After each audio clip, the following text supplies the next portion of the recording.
Alright, y'all. So let's talk about it. What's up, my TikTok family? Y'all already know. So, excuse the hair. Y'all already know. Crimpy, curly. Yep, it's wash day. We're going to get that together. But, moving right along. So, why was I watching this episode on Divorce Court? And it was giving real user status, right? In which the guy states that he did not start cheating until she had a medical emergency. And one relationship lasted 3 years that he was cheating with, and apparently it's still going on. So, why am I saying all of this? Can we quit playing marriage? Can we real life quit playing marriage, right? Y'all real life get out here and get married and think, oh, this is a fairy tale. This is going to be fun. This is everything that I've ever dreamed of. But what nobody prepare you for is the work. The work that comes into building a successful marriage. You step into a marriage and think that everything is supposed to just go smooth sailing. Nobody talks about the work. So, let me help you. I never saw what would be a successful marriage, okay? It was either infidelities involved, mental abuse involved, physical abuse involved, whatever. So I personally have never seen a successful marriage. But what I did know when I got married was that I wasn't looking for one. I had already told my husband before he became my husband, if you for the streets, stay in the streets. I don't do that. I'm not risking my life. Hear me. I'm not risking my life for no orgasm. That's for me. That's oxymoron. Okay, like it ain't that deep to be okay with your partner out here sleeping around. And that doesn't mean only men do it. Okay, let me specify that, because I don't need y'all in my comments talking about, oh, well, it ain't just men. You right. There are some trifling women out here too.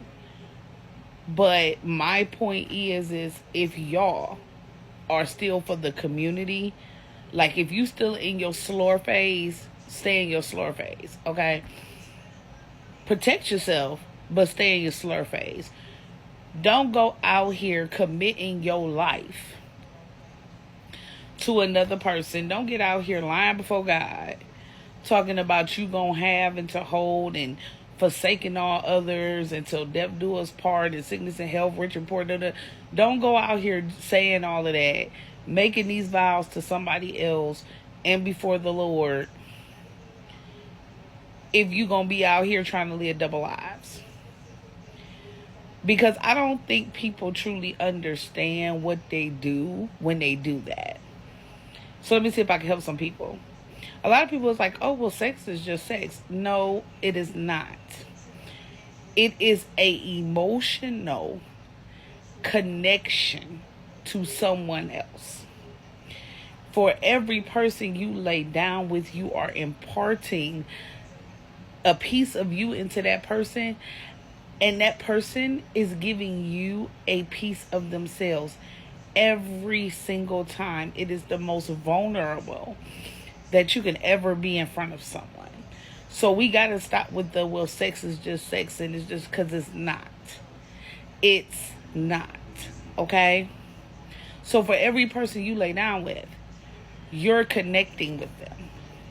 You have an emotional connection to every person you sleep with.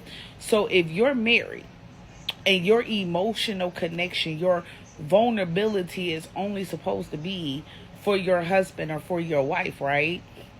And you're out here giving that away to everybody else. And then you're coming home, and to keep appearances up, you're imparting everybody that you just dealt with and everybody that they just dealt with, let's keep it real, all into your spouse. All into your spouse. And I don't know what it is about today's generation and phase, but the word condom does not exist. So not only are you giving me emotional attachments, but potentially whatever else. Because folks don't like going to the doctor. Folks don't like checking up on their health. And it's the same thing. Oh, well, I didn't feel like I had anything. What? So we just don't normalize going to the doctor just to go to the doctor. You know, those nice little annual checkups that they recommend. That part. But I digress. So we just out here doing whatever. And then the excuses. Oh, well, you didn't have time for me. What? Again, going back to a previous post, conversations. See, I can't speak for nobody else's stuff. But what I know is my husband and I had conversations. Yeah, plural, not singular. What the expectations were. What we were going to accept and what we wasn't. You know, real life detailed situations. We didn't come into each other like, well, hey, I ain't never been to the doctor. No. We wasn't doing none of that. We literally, respectfully went and did what we needed to do before we ever engaged in a situation with one another. Because that's called maturity. Because the few number of people coming into marriages as a virgin, let's be real. But if you can't be adult enough to say, hey, before I even engage with you, before I even try to touch you, before anything, I love you enough. I value you enough that I'm going to make sure what I'm bringing you is clear. What I'm bringing you is clean. That's how you should do it. And then, what is the point of getting married to step out when you can stay single and sleep with who you want to?